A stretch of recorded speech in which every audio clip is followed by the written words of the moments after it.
had been a long time since your guys had put together that kind of defensive effort from start to finish. What was the difference tonight? Well, we really challenged them to, on the front end and the back end to be as close to great as you can be, and meaning that we said everything you got to make them play against a set defense. I mean, that's what a coach says every time: get back, set your D, but you got to be as good as you've been on the front end, because Louisville's so potent when they get out and go. And then we said, and then on the back end, we talked about being a one-and-done team.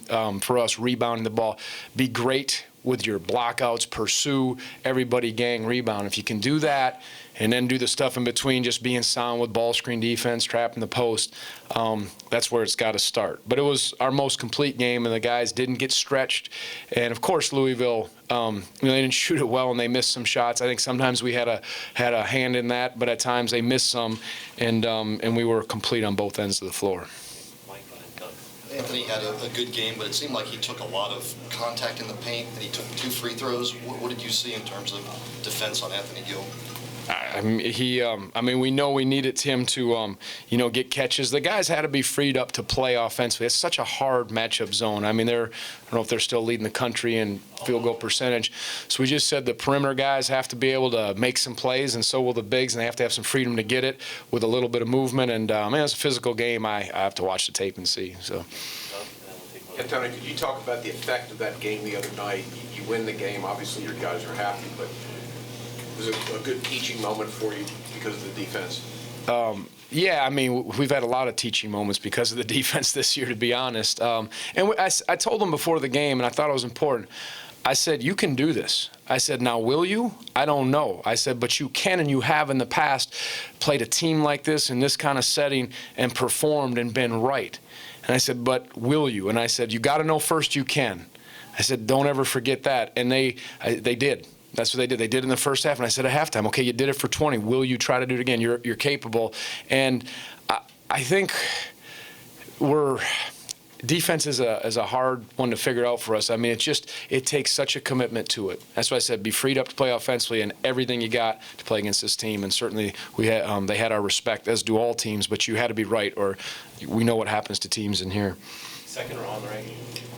What was the specific game plan against Damian Lee?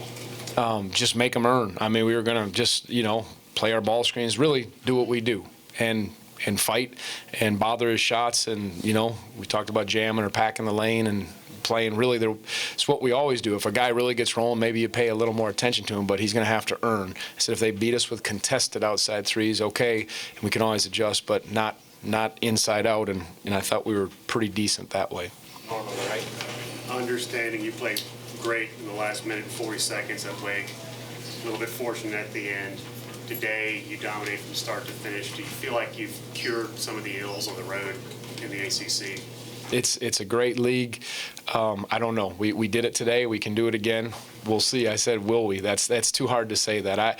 To ever assume, yeah, we got this, we're good, that'd be a big mistake. But for them to know this is a blueprint and how you got to be defensively, and you'll see different kinds of teams with different strengths and weaknesses. But you certainly say, okay, that was there. That was a complete game on both ends. You're capable. Now let's continue on. And so fortunate against Wake Forest. I still can't believe how that played out, but you take it. And then we prepared well for this.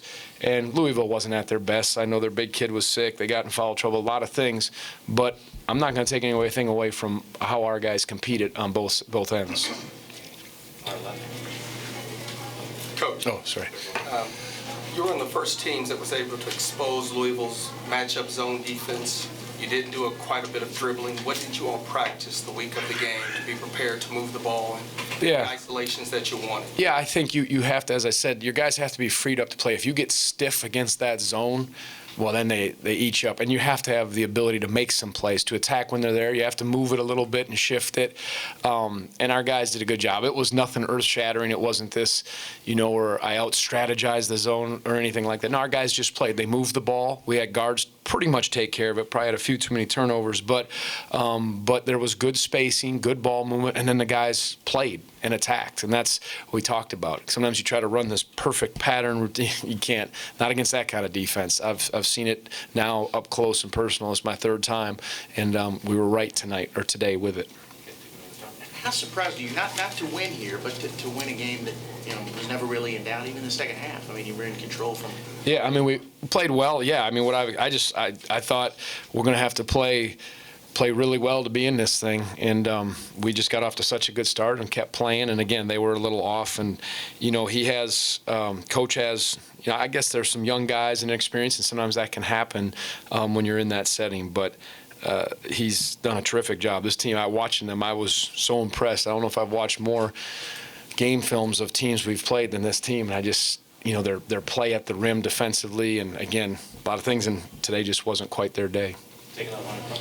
How much does shooting 58% enable you to set up your defense? It's a ton, yeah. Because they're taking it out of the net so you can get back and get your defense set. A set defense was key. Always is. That never changes. But you had to, because they will get it out and go. And when they did miss, we did a pretty good job. At times, I thought we got on the edge, and I had some of our staff on the bench watching a few things that we look at.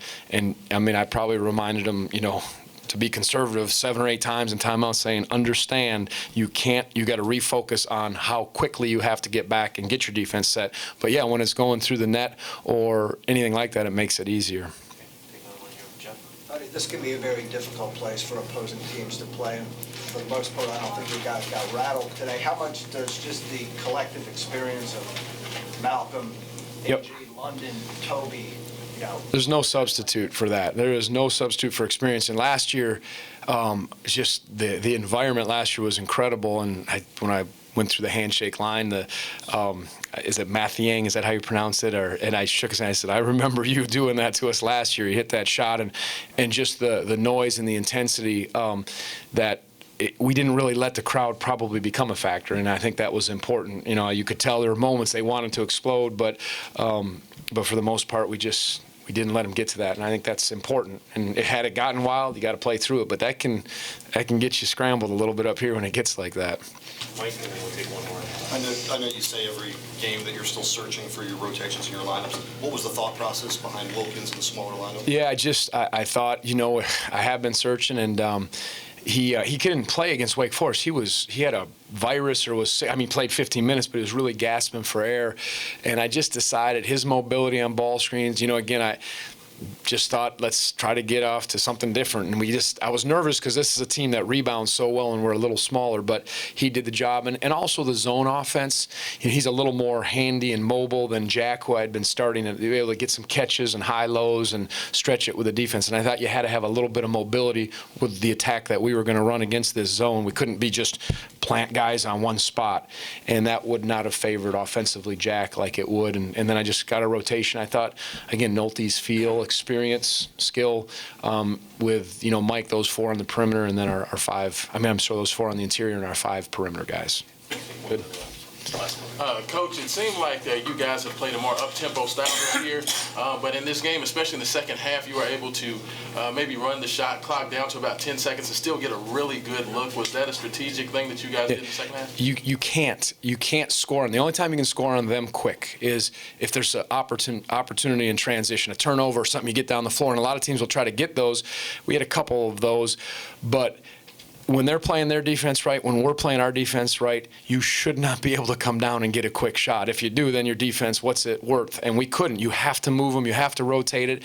And that was the case. So we couldn't get early shots. Not that we early in transition. And then we had to shift and move them and attack. And, sometimes that's how we have to play against them. Not everyone, but I knew that was important for us in this game.